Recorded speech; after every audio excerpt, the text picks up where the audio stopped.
Tuesday evening இன்றைக்கி மதியம் lunch செஞ்சுட்டு கிச்சன் க்ளீன் பண்ணவே இல்லை. ஈவினிங் தான் க்ளீன் பண்ணியிருந்தேன். விம் ஜெல்லையும் தண்ணியும் நல்லா மிக்ஸ் பண்ணிவிட்டு ஒரு பாட்டிலில் ஊற்றி வச்சுருப்பேன்.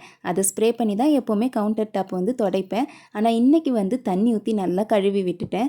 ஃபஸ்ட்டு தண்ணியில் எலுமிச்சை சாறு சேர்த்து ஃபஸ்ட்டு கழுவிட்டு அதுக்கப்புறமா நார்மல் வாட்டர் வச்சு கழுவிட்டேன். கிச்சன் வந்து நல்லா வாசனையாக இருக்கும். அதுக்காக தான் இன்றைக்கி பக்கத்து வீட்டில் இருக்கிற அக்கா கிழங்கு தந்திருந்தாங்க. அதையும் அவிச்சு வச்சுட்டேன். எங்கள் ஊரில் பார்த்திங்கன்னா கொடுக்குற பண்பு நிறையவே இருக்குது. ஏதாவது தீபாவளி ஃபங்க்ஷன் அந்த மாதிரி வந்துச்சுன்னா மாற்றி மாற்றி பக்கத்து வீட்டில் இருக்கிறவங்க ஸ்வீட்டு ஸ்நாக்ஸுன்னு கொடுத்துக்குவாங்க.